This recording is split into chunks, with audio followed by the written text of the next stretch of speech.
አህለን ወሳለን በገነጋን ኡፍተኒ አናልፉ እያለ እንግዲህ ቱሪ ሪዞርት በጅማ ዞን በሱኩር ወረዳ በናትሪ ከተማ በሳጃና በናትሪ ከተማ የሚገኝ በተለምዶ ዶማ ተብሎ በሚጠራ ስሙ ነው የሚታወቀው።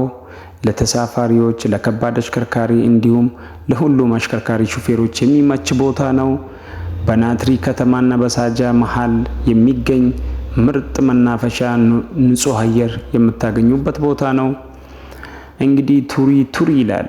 ቱሪ ማለት ቆይልኝ እንደማለት ሲሆን ከአዲስ አበባ ጅማ የምታሽከረክሩ አሽከርካሪ ሹፌሮች ጎራ ብላችሁ እንድታርፉ በዚህ ሁኔታ ስራው እየተሰራ ይገኛል። ቀጣይ ቪዲዮ ይዤላችሁ ቀርባለሁ። ሼር ኮፒ ሊንክ እያደረጋችሁ መልካም ቆይታ። ይመቻችሁ።